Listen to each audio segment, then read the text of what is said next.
Welcome back to the week that changed the world. This is Holy Week, Monday, with Father Charles Murr giving us a commentary on the readings for this Monday. Father, continue, because this is really what it's all about. Yeah, this gospel is packed. Yes. But again, let me repeat that, because I think it's great. A cynic is the man who knows the price of everything and the value of nothing. Oh, wow. That's it. So Judas knew the price. He knew the price immediately, and he set a price of 300 denarii to this oil, to this nard oil. He knew the price. He had no idea of the value. He had no idea what this woman was doing. He had no idea of what a great act of love and sacrifice she was performing, and of self-humiliation. She was humiliating herself at the feet of Christ. Sheen also says something beautiful about Mary Magdalene. He said, you always see her at the feet of Christ. Yes. In all of the Gospels, always. She's washing his feet with her tears and drying with her hair. Exactly. She is at the crucifixion at the feet, at the foot of the cross. She is in the graveyard where he appears to her resurrected, and she falls to his feet. Right? Always this thing of the feet, knowing she herself understood what humility was and how she had no right. Wow. She had no right to stand in God's presence. Neither do we. Exactly. If she didn't, we certainly don't. But she did something about it. She knelt. She was always at his feet. Anyway, I like this too. This is John. Imagine John writing this. Yes. And then, this oil was used, and Judas asked, why wasn't this oil sold for 300 denarii given to the poor? John says, he said this not because he cared about the poor, but because he was a thief. He nailed it. And he held the money back. Yep. That's why he said it. Right. All right. So don't look not for a moment get the idea that Judas was really worried about the poor. Nope. This is nonsense. And we've got a lot of people like that, Terry. We have a lot of people like that in the church and out of the church. Social workers and social justice people in the church. I know many of them. They're always worried about the poor, the poor. I had to laugh one time years ago. The social justice people who were just waking up in the 1970s to all of the just causes that they had to combat and find answers for. They were going to have oh gosh, a conference and a banquet in Honolulu to discuss what to do about the poor. Is this microphone on? Are you kidding me? Oh, I'm not kidding you. This is good. Anyway, this is John says, almost parenthetically speaking, don't forget that Judas wasn't at all worried about the poor. Right. He was a thief. That's why he knew the price of everything. He was a thief, and he held the money bag, and he used to steal the contributions. Yeah. So Jesus said to Judas, leave her alone. Let her keep this for the day of my burial. Right. The poor you always have with me. We always have with you. Yep. Me, you do not always have. This is something great too. You know, Saint John Vianney, yes, was the patron saint of all parish priests. Right. The model of saintly priesthood. Sure. Saint John Vianney. Do you know what his diet consisted of, Terry? Potatoes. Potatoes. He would make up a tray of potatoes once a week. And that was it. And he ate portioned that off, and that's what he ate morning, noon, and night. I think he only had 2 meals a day. But that was it. That was it. Yeah. Nothing more. The way he lived, everything, there were patches on patches on patches and everything. But when you went into the sacristy, the sacristy was absolutely beautiful. Yeah. The vestments for Mass were of the highest quality. And somebody criticized him for that. Yeah. This should be sold and given to the poor. the same thing. They said no. And John Vianney said, no, this is for God. Amen. We give the best to God. And it's true. When we talk about the gold, I remember a lot of people, I remember this in Rome. You're going to like this. Mm-hmm.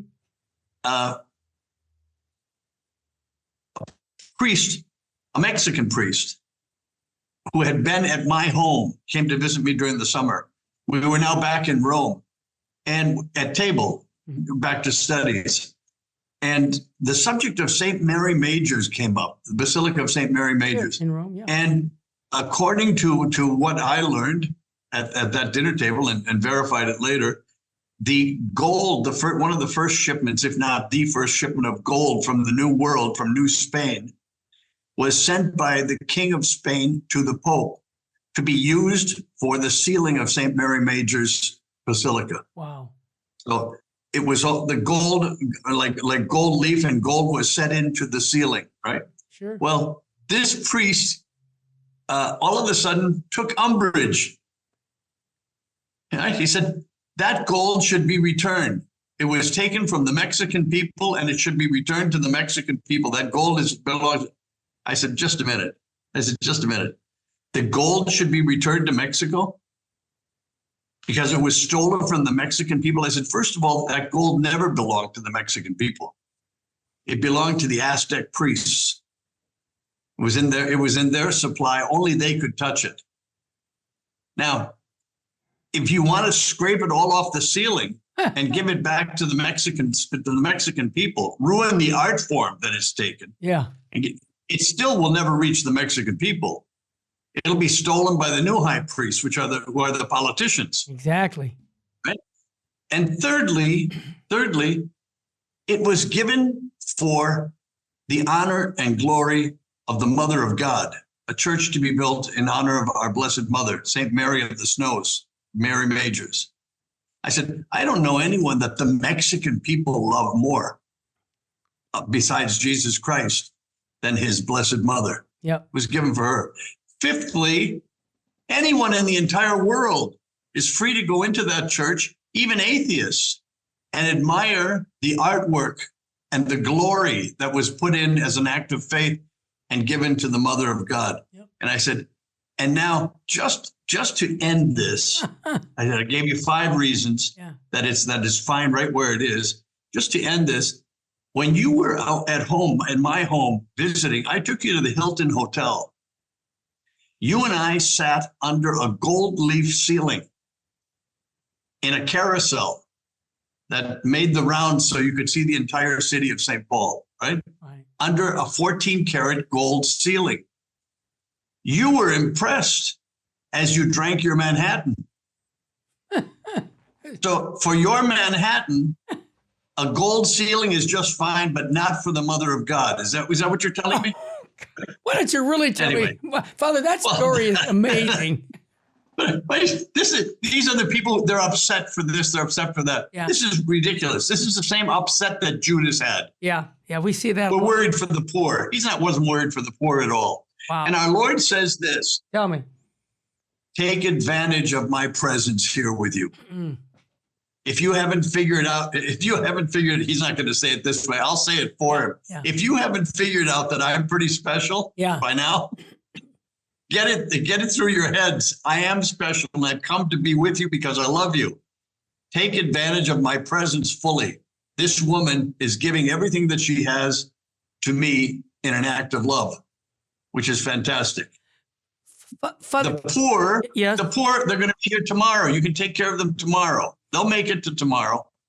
Father, I'd like to get a comment on the last paragraph of the reading of John, because I don't hear too many priests ever quote that too much, where it says, the large crowd of the Jews found out that he was there and came not only because of him, but also to see Lazarus, whom he had raised from the dead. And the chief priest plotted to kill Lazarus too, because many of the Jews were turning away and believing in Jesus because of him. Who are the chief priests? Just a minute. Stop and think. Who are the chief priests? The chief priests are the people who are in power. Yeah. Right? Yep. The power plateau right then was the Jewish priesthood. All right? These are the chief priests. They're in power. Okay. So what does Jesus represent to them? He represents a threat to their power. Yes. All right. This is exactly the problem from the beginning. Remember when Herod wanted to have the Christ child killed? That's right. Because he was a threat to whom? To his power. Exactly. Now the chief priests of the Jews see him as a threat to their power. And listen to this. You've got to love this. You've got to love this. I think John smiled when he wrote this. A large crowd of Jews found out that he was there and came to see him, not only because of him, but also to see Lazarus, whom he had raised from the dead. Mm-hmm. Now wait. Everybody's there out of a great number of them are there out of curiosity to see this dead man who came back to life. What is the solution that the chief priests and scribes give? Rather than believing in Jesus Christ who raised him from the dead, no, let's kill him again. Exactly. Let's kill him a second time. Do you see the hardness of heart of the human heart? I do, but I also see this continuing throughout the centuries, like totalitarian governments. They are threatened when good people. I'll give the example in Mexico, the revolution there. Padre Pro. What was he? Why was he a threat to the government? You see, he was such a threat that they wanted to kill him, and they did. And then you can go to communism in Russia or China today. And if anybody says anything bad about the government, they're saying, "Oh no, you're attacking us. We need to stop you. We'll throw you in jail or even kill you." It seems like this story just continues on and on. And Terry, just to follow up with what you're saying, what's happened today, maybe it's not so different. Now I'm just thinking. Yeah. Today, communism, Marxism, socialism has to come to the point where there is no God. That's right. It's a state. Because they cannot tolerate anything stronger than they themselves. You nailed the state is number one. Who is the state? Like King Louis XIV, 14th of France, and L'État c'est moi. I'm the state. Right? Well, they're the state. You can't. Nothing higher than the state. I'm the state. We're the state, right? And the people in power. Well, this is the same thing with the Jews at that time. What they're saying, what the chief priests of the Jews are saying at that time, is that we're in charge. Yep. We're in charge. Exactly. Nothing new under the sun. I hear music from the heavens. I'm going to close it by saying there's nothing new under the sun.